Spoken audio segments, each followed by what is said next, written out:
Oh, right. We're gonna just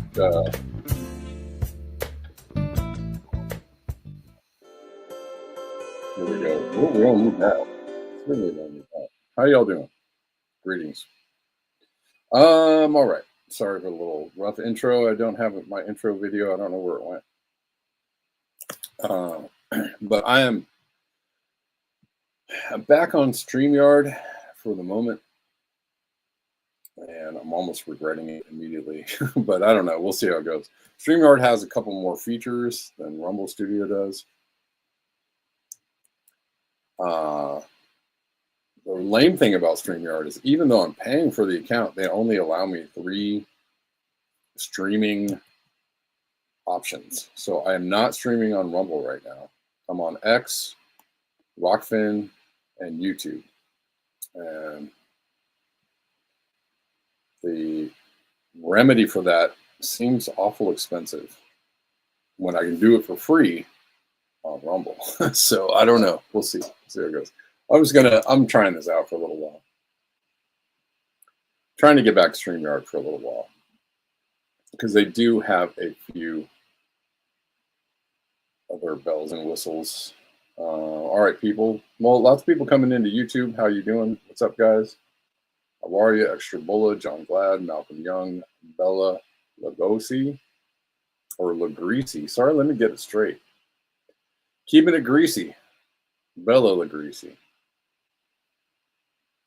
All right. Well, let's get into it. I'll have the bear intro for you tomorrow. What about OBS? Well, OBS is cool, but if I want to stream to different platforms, I think I have to have, separate instances of OBS up, and it's way too resource intensive. I did that. I mean, unless they changed, OBS, it's been years since I used OBS, so maybe OBS offers multiple streaming destinations in one instance of the app. But before, I had to run, if I was running to 3 different channels, I had to run 3 different OBSs, and that was just like way too much. OBS plugin for multi-streaming, okay. And does it give you unlimited a number of streams? Extra bullet. Maybe that's the way to go. Maybe I can just sidestep freaking StreamYard altogether.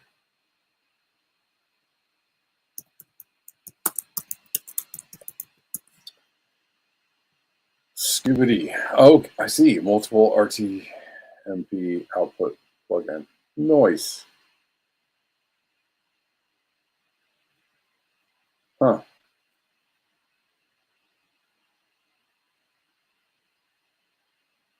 Word. Well, maybe I'll do it that way. It's been a while since I used OBS. OBS is cool, if not a little bit somewhat complicated to do a bunch of things on OBS, but all in all, it's a really good app. Okay.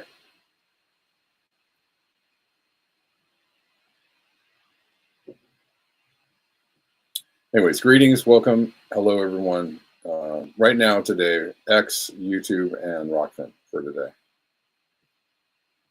Rockfin people, what's up? X people, what's up? Can I even see the stream on X? Oh, I'm there. All right. Cool. Sweet. Excellent. Well, let's try and get into it. Try.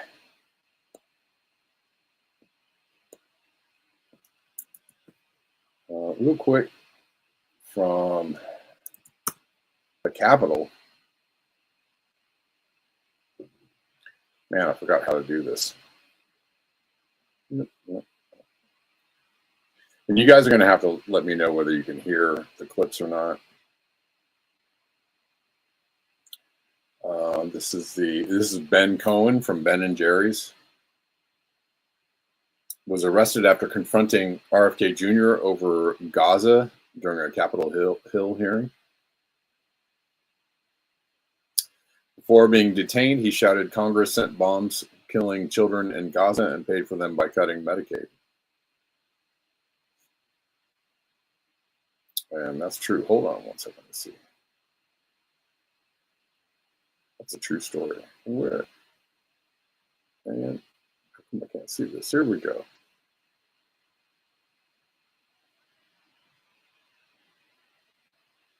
Gotta remember how to use this. We'll listen to this.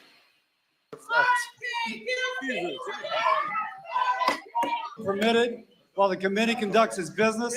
Capitol Police are asked to remove the individuals from the hearing room. Move down the hallway. Ben, why are you getting arrested? Move down the hallway. If you stop, you won't be arrested. Kills poor kids in Gaza by buying bombs and pays for it by kicking kids off Medicaid in the U.S. Keep going down. Keep going down the hallway. Ben, how many days have they been starving in Gaza? What has it been? 75 days by now. Stop. Anthony, I need my shoe. Our program. Now we're down in the hole right now. Let's go. Everybody, I'm saying, everybody, Ben, stop business. Pick it up. Stop business. Pick it up. Ben, what are you calling for the Congress and senators to do for Gaza? Congress and the senators need to ease the siege. They need to let food into Gaza. They need to let food into starving kids. What did you say in there, Ray? I said that Congress is paying to bomb poor kids in Gaza and paying for it by kicking poor kids off Medicaid in the U.S. Don't let them any closer. Back. Stop. Everybody. Stop. Everybody stop. Indeed, those children deserve it because they're hiding Hamas. No. So those are true words from Ben Cohen. Way to get in there and let people know what's up. I mean, the pushback on what's happening in Israel, and I've heard a few pretty good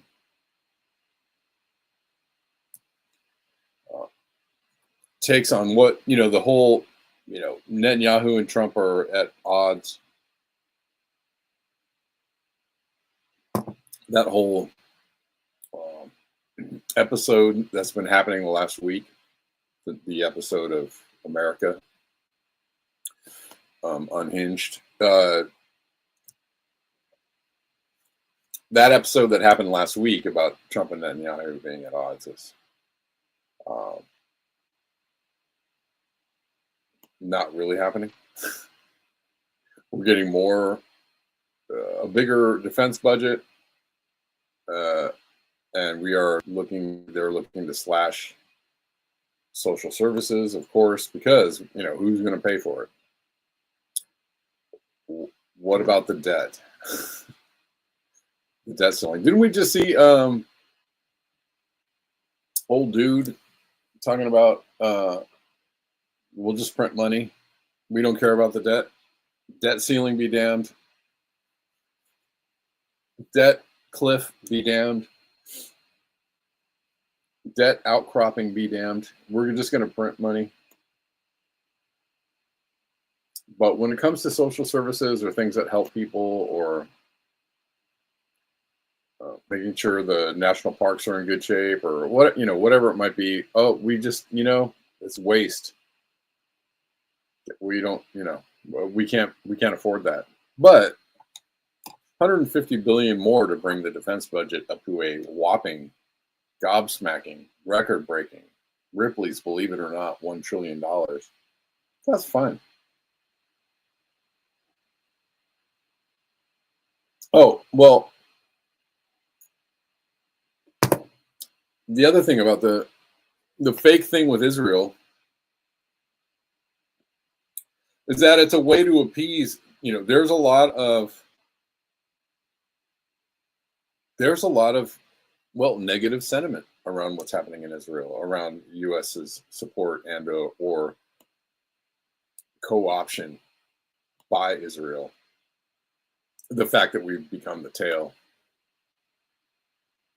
on the dog that is Israel. Right, people don't like that.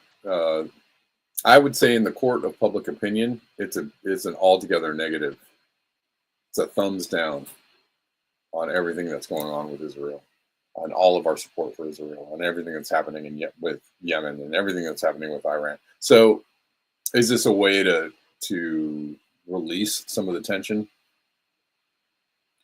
to to give people the populist bone of like, oh yeah, well we're gonna get out of there. We're gonna quit engaging in this, but all the while continuing. I don't know. I mean, sure, maybe that's what it is. Maybe that's what it is. It's certainly plausible that is what it is, but we don't know yet. We don't know. It's going to be a couple of days or weeks, possibly months to see what the final reckoning is with all of this.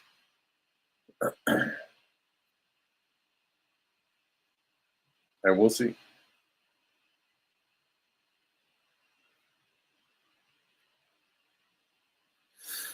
All right. A few people were mentioning James Hanson.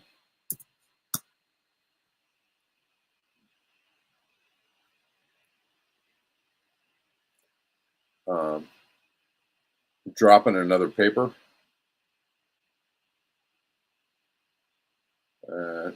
Just, I don't know, just more evidence that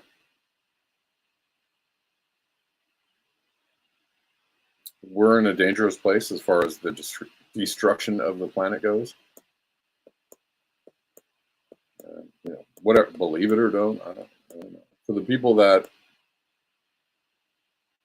are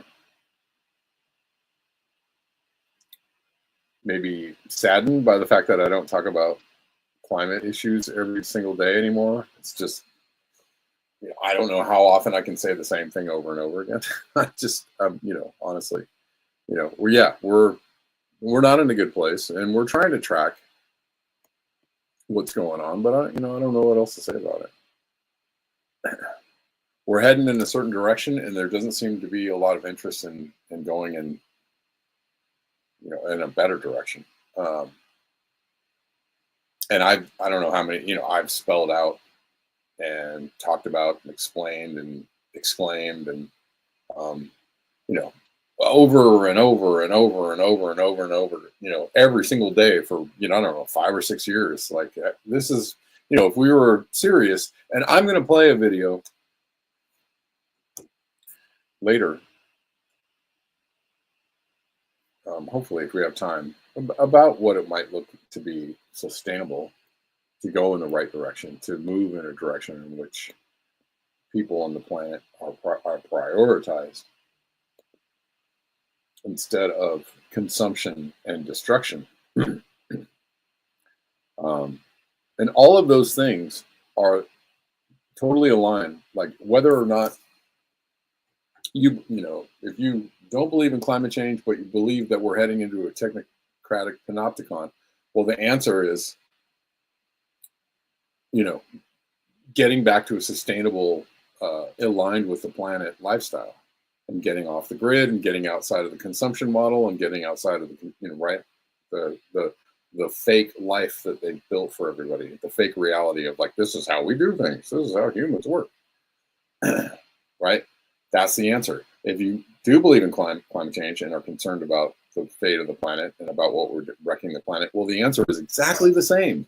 Is getting into a sustainable, aligned with the earth lifestyle that's outside of the control grid. It's exactly the same. You don't have to believe in climate change, but you should believe that if we want to save ourselves and get outside of this, right? But again, yes, Malcolm, no one is adapting, still in jobs, houses, blah, blah, blah, right? I don't see any movement in the opposite direction. I see even less support than ever, for various reasons, and I won't go into them.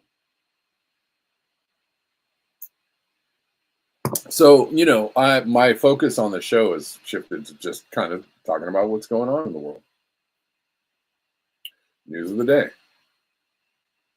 Yeah, I mean, I don't know how many ways we can say that we're screwed in the long run due to destruction of the planet. I don't know how many ways you can say that, but I'm a little bit over saying it. So sorry if I let you down. I don't know what to tell you. I'm just, but there are things happening in the world that should be paid attention to, and maybe addressed if there's a possible way to address them. As far as like small victories, I don't know. Anyways, let's look at this. Dr. James Hanson plainly summarized why the decrease of Earth's reflectivity, which we have already talked about, this is in a prior paper, an increase of Earth's energy imbalance to 800,000 Hiroshima bombs per day is a big effing deal. We've already talked about this ad nauseum, ad infinitum. After 1.5 years of additional data, we can see that it's not noise, as in natural variability. It is not natural variability. This increase of absorbed solar radiation is the reason that Earth's energy imbalance has almost doubled since 2015. When I gave a TED talk more than a decade ago, Earth's energy imbalance was about 0.6 of a watt per square meter, which is equivalent to 400,000 Hiroshima atomic bombs per day. That much energy being poured mostly into the ocean. That imbalance has now doubled. That's why global warming will accelerate. That's why global melting will accelerate. Now, the next chart. Let's look at the absorbed solar radiation again. If this is not noise, and I don't think it is noise, this 1 watt increase is a BFD, a big fucking deal. Yeah, laying it out, and there's more here. Earth is getting darker, reflecting back to space. A decreasing portion of the sunlight incident on Earth provides crucial information on cloud changes and climate sensitivity, probably why they're creating clouds. And they are. Not going to debate why they're creating clouds in order to stave off this energy imbalance. It's happening. It's absolutely happening. I can see with my own eyes, and I am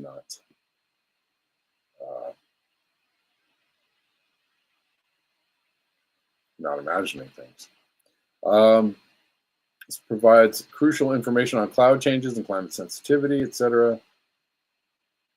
This is Earth's albedo, as it is from 2000 to 2025. 25 years of the change in Earth's albedo, or reflectivity,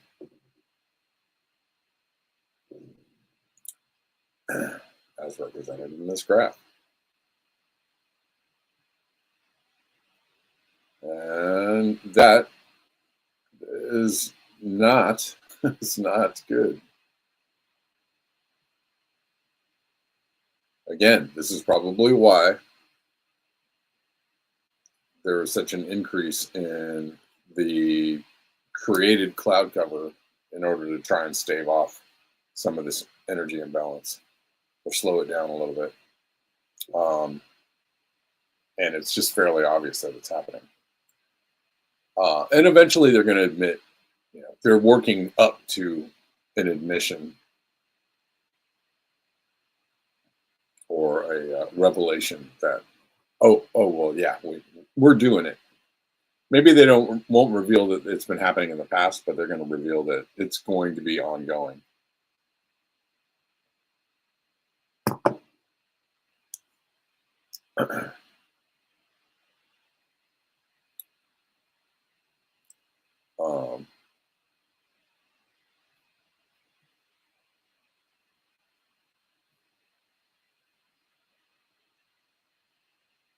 Anyways.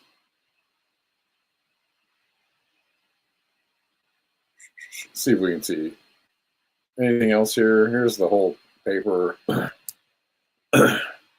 I mean, again, this is the latest take on the latest information on what is happening in the world of climate spinning out of control eventually. Here's total greenhouse gas forcing. Yikes. From 1750 to present.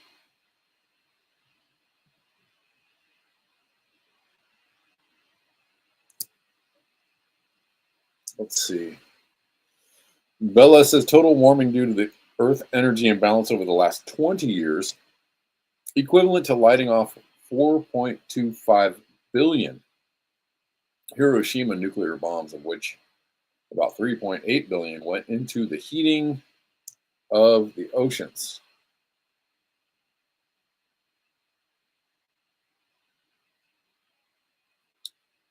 This is, very involved, and I don't have time on the show to really like go through all of this, but the paper's out there, the link's out there.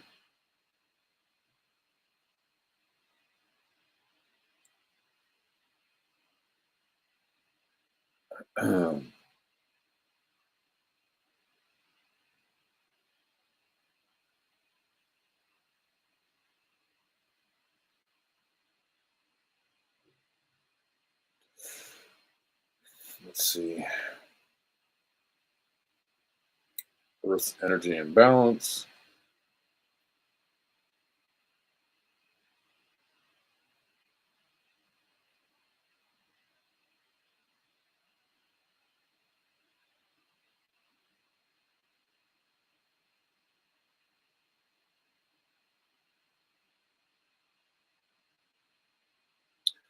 This is very, very involved, and I'm not even, I haven't even scrolled halfway through this. So please, by all means, go seek out this paper if you want to get some detailed information on this.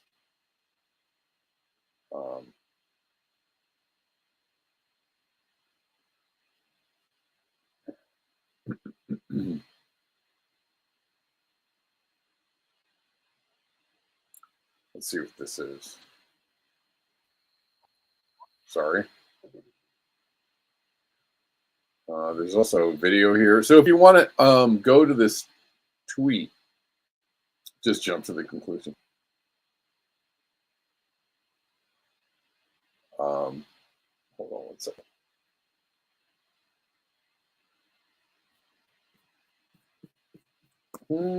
I mean, there's just a lot here. I mean, they show the IPCC's scenarios. Just assume we're in the worst scenario, and we're going to continue in the worst scenario. That's about it.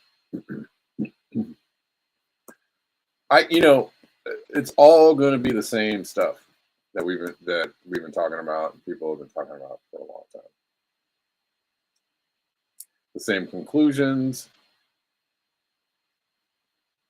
It's worse than ever, anyways. It's about the worst case scenario all the time.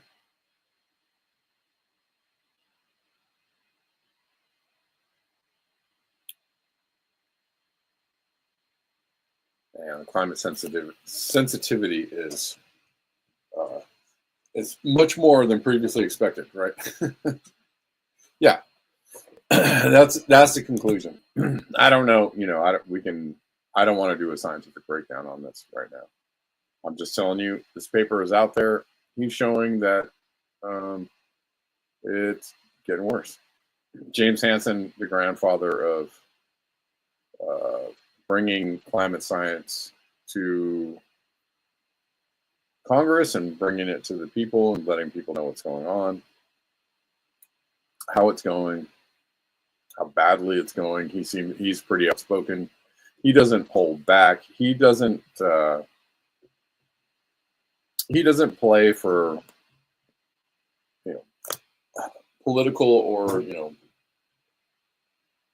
PowerPoints. He's just telling you what's going on. And I appreciate that about James Hanson. We can all appreciate that about James Hanson.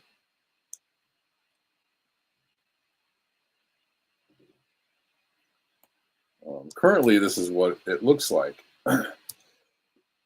Excuse me.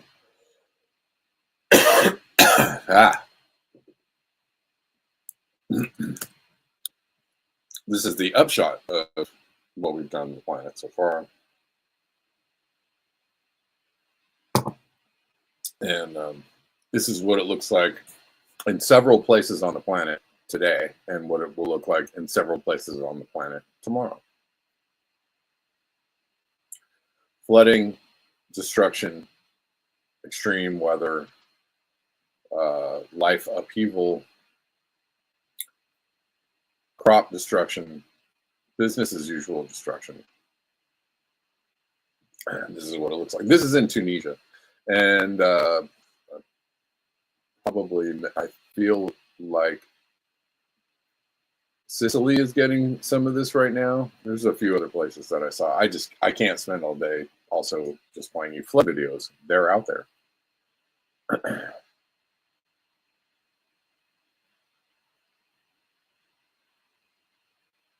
All right.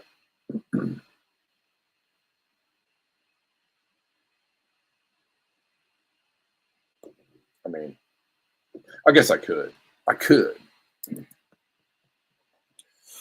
But, you know, I like to look at a lot of different things.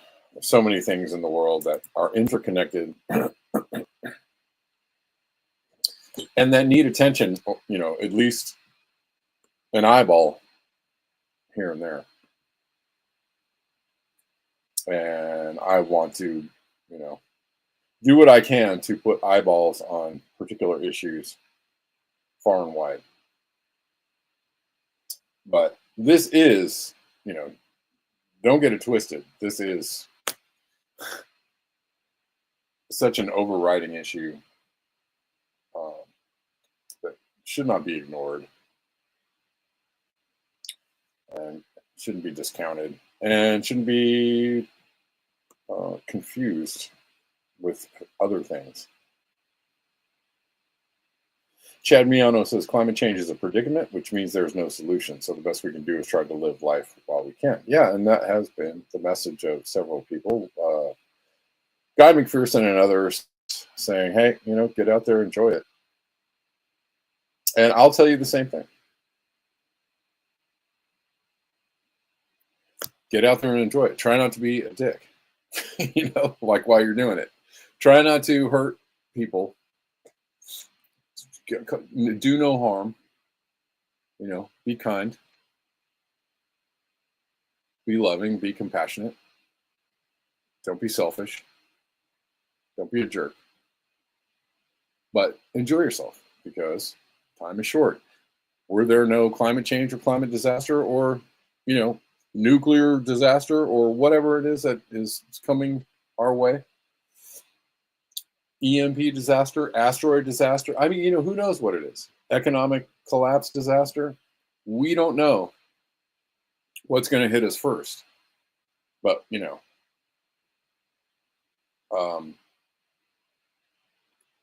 regardless of any coming disaster or whether you feel stuck in a doom loop like everybody else, whatever it is, go forward. Try and go forward with a little bit of joy, and happiness, and if you're feeling it, try and bring that to other people. Try and help some other people along the way. I feel like that's a really good maxim to live by.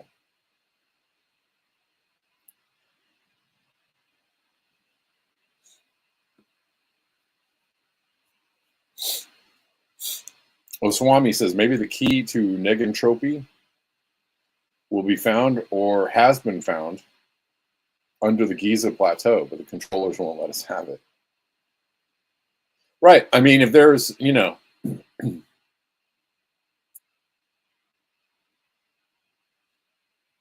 Denver says the methane emissions reported are most likely a drastic underestimate and fraction of the true emissions, given the methane tracker uses very little measurement data to estimate the emissions. Joseph Wood says albedo is a limited and lousy method of measure. All right.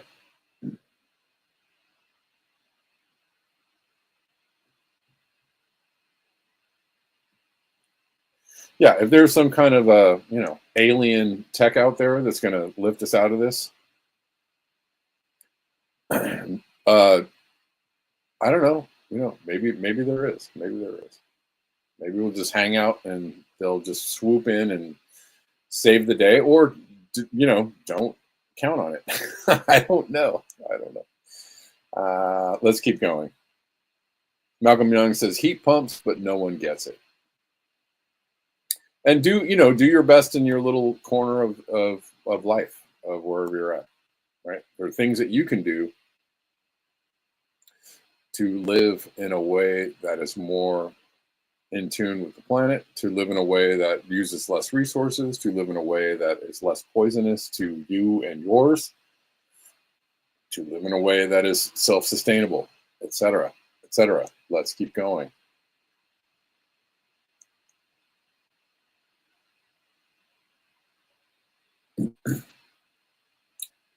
Here's,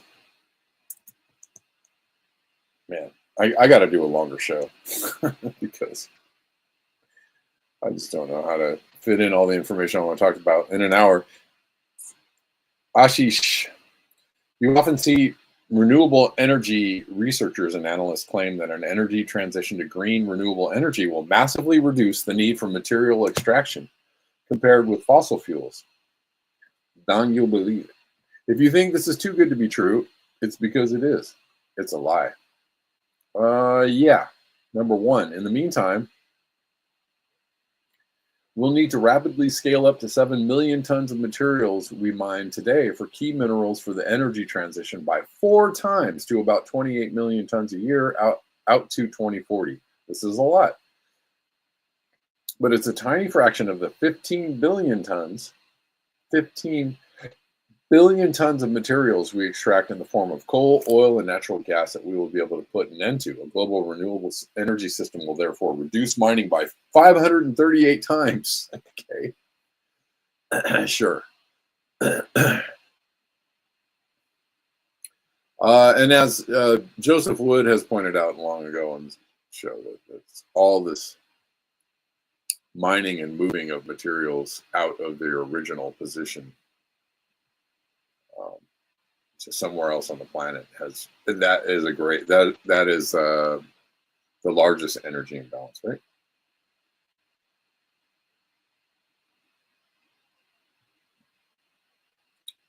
Let's keep going. Their claim is that greening our energy infrastructure will require increasing critical minerals and metals extraction from 7 million tons a year to 28 million by 2040, but this would be compensated for by how much reduced fossil fuel demand, by much reduced fossil fuel demand. You see, we extract 15 billion tons of coal, oil, and natural gas each year. That's a lot, but we can eliminate the need for 15 billion tons of material by substituting it with 28 million tons of other materials, and that would lead to a 500 times reduction in extraction. That would no doubt provide immense relief for the landscapes and ecosystems we devastate to extract fossil fuels. But we'll be sorry. Oh man.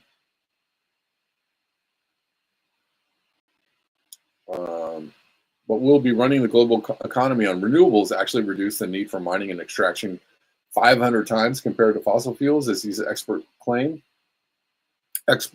Only if you think that 7 million tons of critical materials and metals now and expanding fourfold to 28 million tons we need by 2040 for green tech are found in their pure and refined state in nature, which is obviously not the case. These green energy experts either fail to realize or simply just ignore the fact that we need to separate the metals and minerals we need from the rocks in our ore deposits they are found in.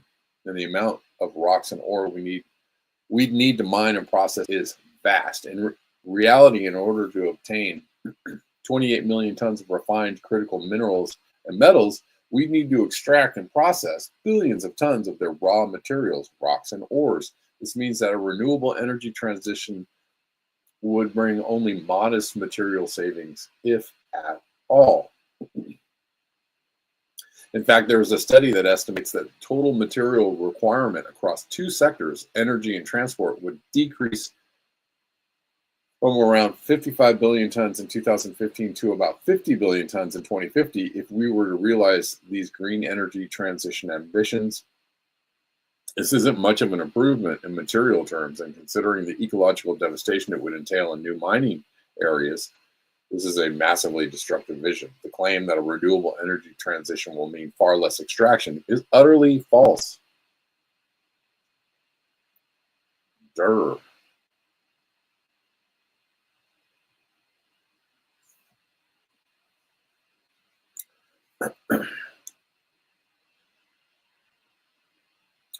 Each electric vehicle can have up to a mile of copper. Well, not to mention all the other minerals and goodies.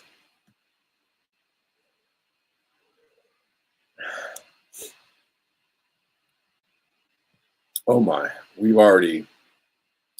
already sliding into the end of the show.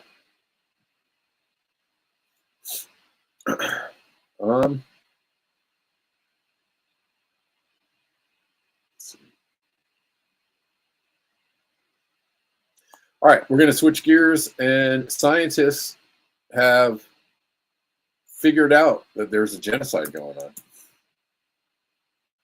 It took a scientific paper to tell us this. Not really, because I think everybody's been seeing it for how long? Is it 3 years?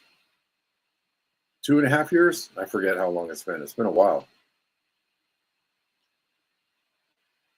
There's a paper out. There's a study. Scientists have confirmed there's a genocide going on.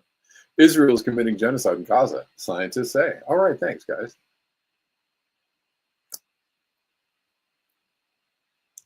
And according to them, nearly all of their peers agree. 7 of the world's leading genocide scholars, including renowned Holocaust experts, describe Israel's action in Gaza as genocidal. It doesn't even take a scientist to tell you this. These are not activists. They include Holocaust scholars and the heads of major genocide research centers, scholars from Israel, the US, the UK, Australia, and Netherlands, and they are not divided. Without exception, they describe Israel's actions as genocidal.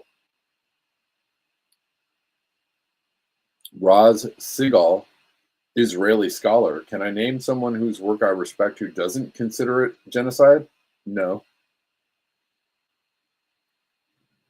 Ugur Amit Ungur, University of Amsterdam, says, I don't know them. The evidence is overwhelming. 53,000 Palestinians killed. That's a low ball. At least 15,000 children dead, blocked food, water, medicine, relentless bombing of hospitals and tent camps, and repeated calls by Israeli ministers for starvation and destruction of Gaza. These scholars emphasize genocide is a process. It's not a binary switch, and it's not about matching the Holocaust. It's about deliberate policies like forced starvation, displacement, and mass killing that aim to destroy a group in whole or in part. That is considered genocidal and or war crime. For Melanie O'Brien, president of the International Association of Genocide Scholars, the deciding factor was the deliberate withholding of food, water, shelter, and sanitation. For Raz Sigal, it was the overtly genocidal statements by Israeli leaders.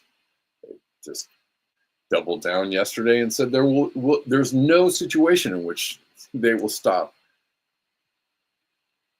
bouncing on the heads of everybody in Gaza.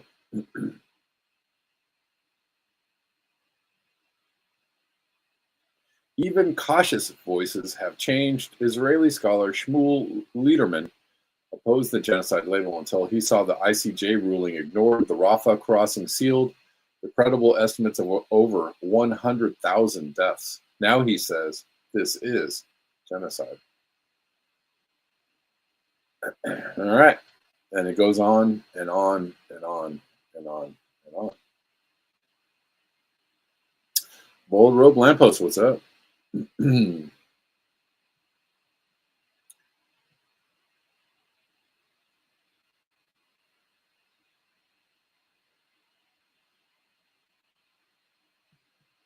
All right.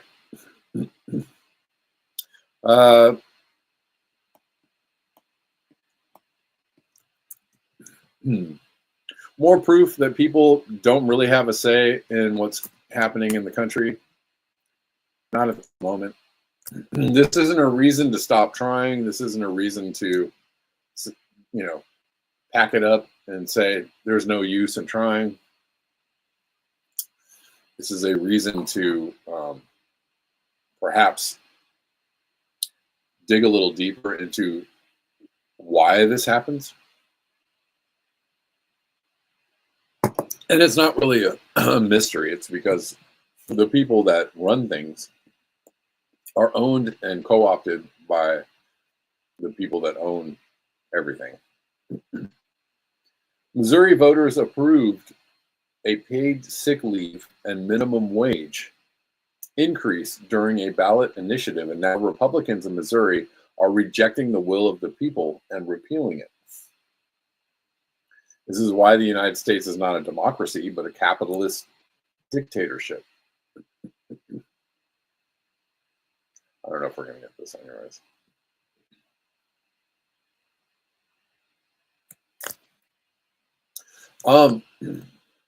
And it doesn't matter that Missouri is conservative or that these are Republicans. This happens in every state, Democratic or Republican, that the will of the people is subverted, ignored, trampled on, and the will of the wealthy and powerful is upheld every freaking time. This has been proven by the Stanford study many years ago. Revolutionary Blackout goes on to say Missouri is a deeply conservative state that keeps voting for economic left ideas. They're not that conservative then. They're just people that want things that are good for people. I mean, yeah, I suppose they have other conservative type values, but meanwhile, morons in public discourse still believe Democrats lose because they are too far left instead of the fact that they refuse to support popular economic ideas. No, they are not too far left. They are too far right, just like Republicans. They are both in league to be fascistically right-wing.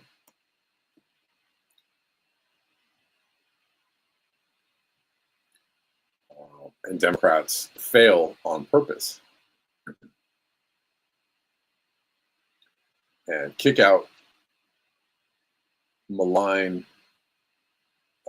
anybody who really is about substantive change in the party. And I would say it's probably true for both parties.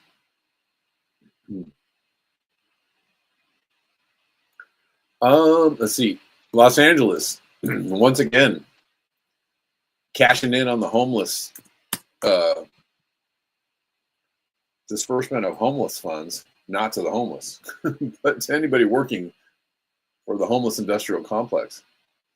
James Lee, Los Angeles is hiring a new director of homelessness, a czar, if you will, with a salary of nearly $500,000. This will surely solve the problem. Director of the new county department dedicated to addressing homelessness. $500,000 is the top end of that salary. $250,000 is the low end. You got to be kidding me.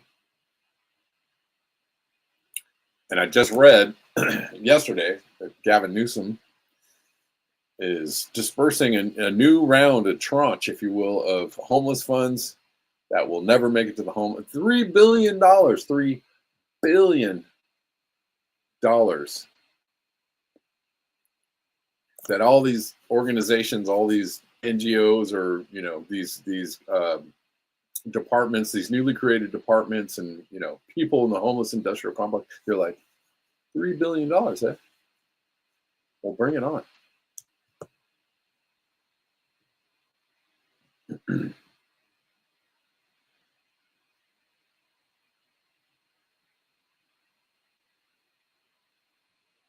Let's see.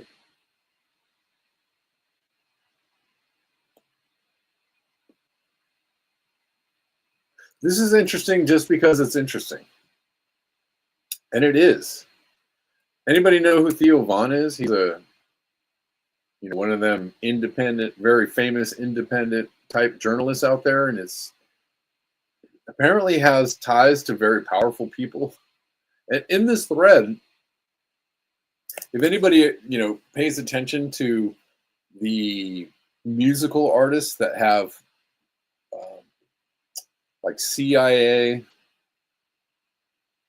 linked parents, fathers, right? Let me see. Stuart Copeland is one of them. Jim Morrison is another one. Who else? Those are the ones I can think of right off the top of my head, but there's so many of them. And in this post, and I saw this before, but didn't, maybe not. Harry Connick Jr., his father, was prominent in covering up the JFK assassination. Woody Harrelson, his dad supposedly was at the JFK assassination. There's another one I can think of. He's not a musician, but an actor. Actors, musicians, very famous people. It's happened so often that, man, that is a really big coincidence, isn't it? That all these really famous actors and musicians out there have super inside CIA linked fathers. What? Really? Kid Rock? Is that true? Anyways, Theo Von. So why this is interesting, I know you might be like, I don't care. No, this is interesting because there's a whole new group or crop of like independent journalists out there that seem to have ties to very shady or interesting organizations and or people. And so it calls into question whether these people are really independent or who are they working for, or what are they really there? What are they doing? What are they really there to do? To steer you off course? To make you feel good with all this truth that you just kind of turn off the brain and go wherever their truth telling takes you?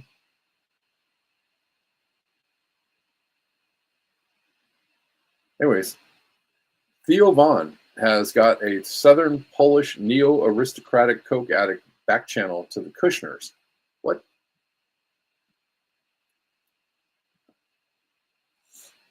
Let's see. I mean, here he is. Yeah. Here he is.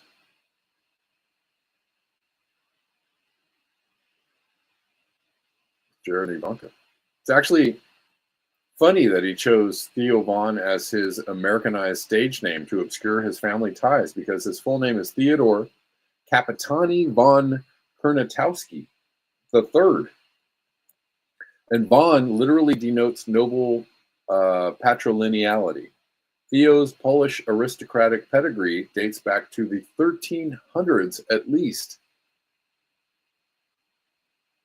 Theo's ancient aristocratic father, Theo was conceived when he was 70, was good friends with controversial, get this, New Orleans DA Harry Connick Sr., Jim Garrison's replacement, and the man who ordered his investigator to burn the DA office's JFK files. The Assassination Records Review Board only secured them because the investigator disobeyed the demand. Connick Sr. also repeatedly protected the New Orleans mob during his tenure. Don't you find that interesting? Tucker Carlson's dad. Yeah, it goes on and on, right? And well, Tucker Carlson is widely known to have CIA links himself, just like Anderson Cooper. But that's wildly interesting to me that all these famous people have really strangely intelligence connected parents. Like, what?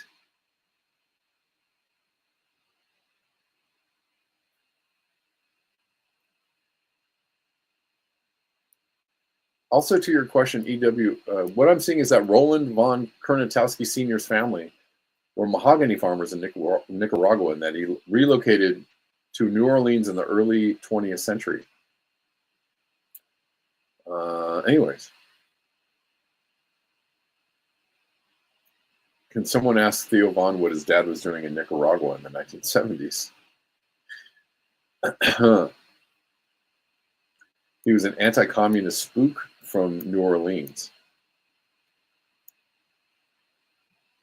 Theo Von's Polish aristocratic dad was reportedly chairman of the Un-American Activities Committee of the U.S. Senate, an editor of Latin American Report for the NOLA newspaper, and he propagandized on behalf of the Contras in the 80s.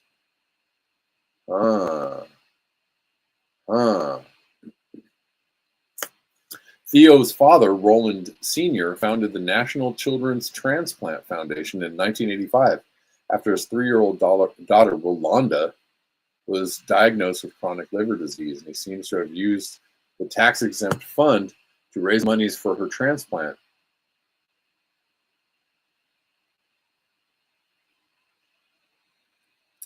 U.S. Senator J. Bennett Johnson announced the foundation and served as honorary chairman, just showing the strength of the Kurnatowski family's contacts in local politics. Oh, okay.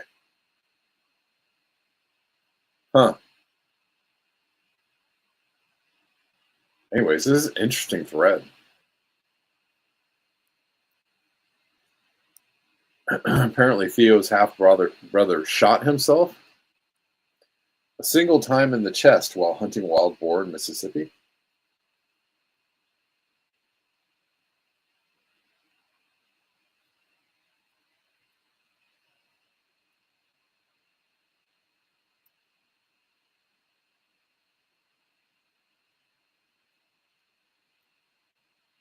Theo Von also got a start on the U.S. military-supported MTV program Road Rules.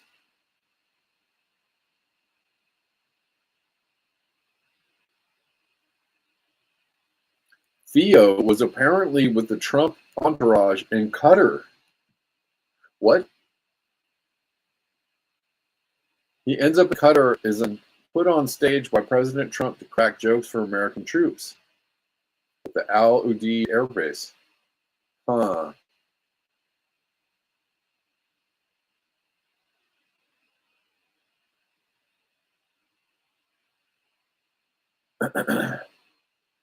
Anyways, whatever. It's what just interesting that these people suddenly just turn up and pop up and somehow have a lot of influence on people. Yeah.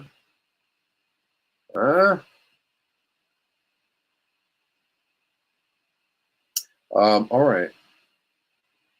Maybe one or two more things to cover. I'm not sure. If you like the show, if you want to support the show, guys, if you like this show being free, coming to you free 99, Monday through Friday, and you want to help the show continue to do so, there are lots of ways to do that. Not just a struggling comedian. Yeah, creative experiments. I don't know. That's just weird. It's very weird. It's very interesting. Anyways, if you want to support the show, there's lots of links in the description box of whatever channel you are watching on. If you're watching on X, there's a link tree there with all the links. All the usual suspects are there: Cash App, PayPal, Venmo, Zelle, Buy Me a Coffee, Ko-Fi, Patreon, Substack, etc. Many of you are long-time and continuous supporters of the show. Many of you contribute to the show on a regular basis. You know who you are, and I really appreciate you. Let's see. Gene Whitworth.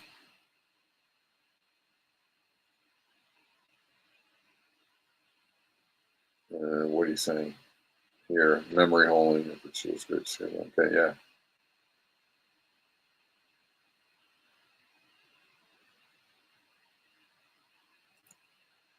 Weird scenes inside the canyon. Yeah, yeah, yep, yep.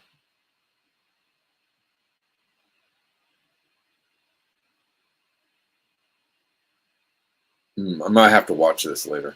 That was good.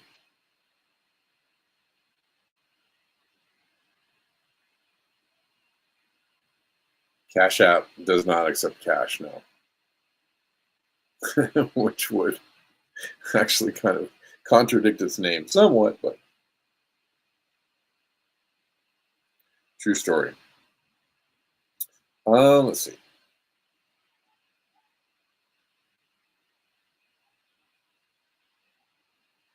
Well, let's see.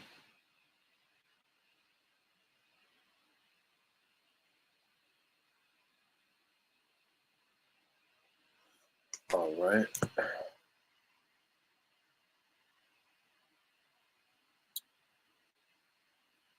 Don't know if I have anything else to talk about today. I mean, I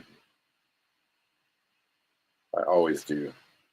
We'll play a little bit of Shahid Bolson.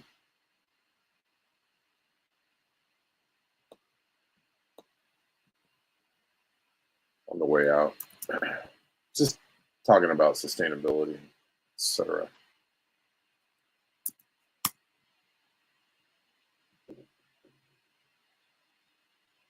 Over the past 20 years, Turkey has been quietly but decisively redrawing the contours of its economic sovereignty.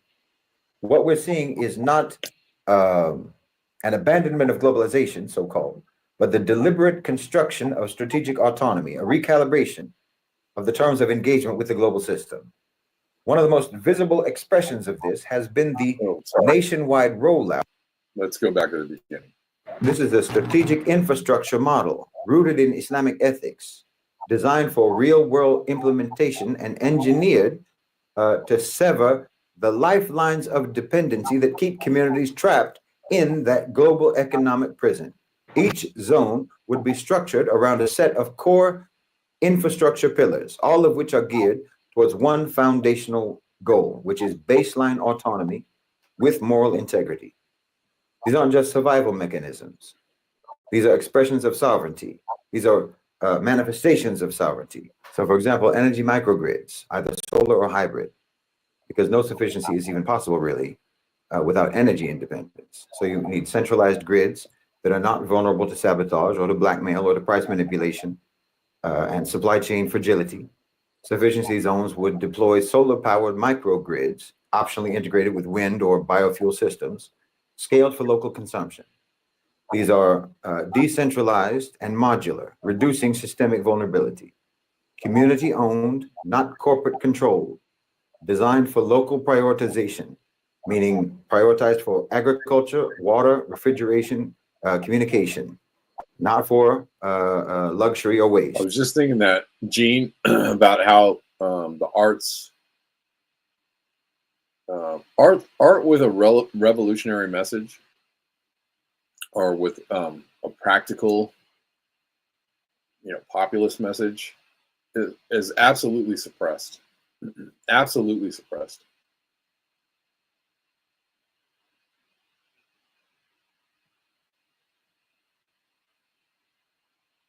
He looks like he's wearing a Mission Impossible mask.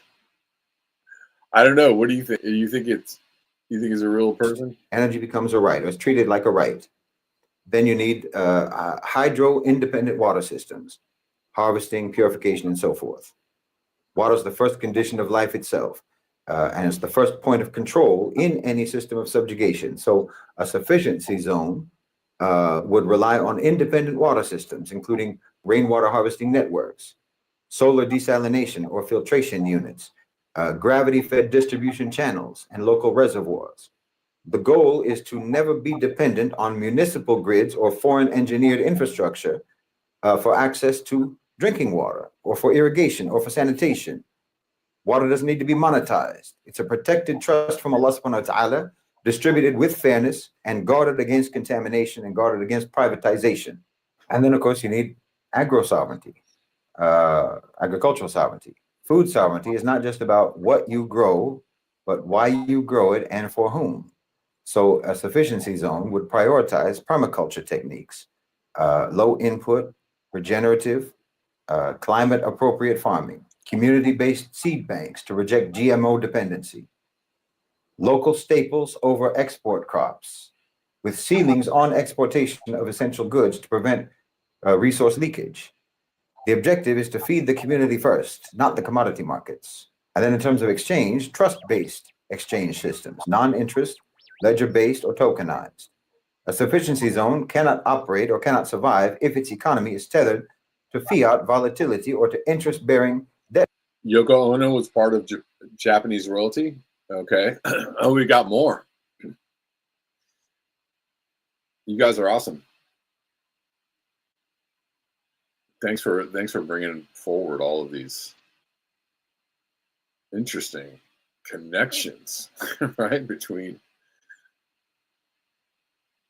the famous and the controllers. That's interesting. Very interesting. Anyways, what he's laying out here systems. It has to operate on a parallel. You know, I think what we've talked about, you know, so many times, thousands of times.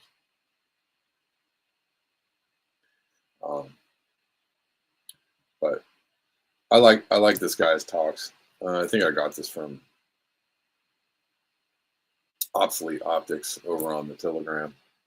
If you want to get in the Telegram chat, it's t.me/BlackbirdNewsChat. If you want to go over there and share clips and share thoughts and hang out, you can do so.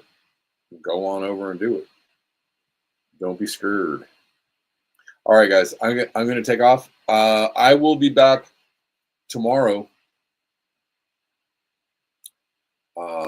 We'll just call it here. Same channels tomorrow, 12 p.m. Pacific. Okay. Thanks, guys. Appreciate you. I don't have my intro vid, so we'll just roll out with the songs and such. Take it easy, guys.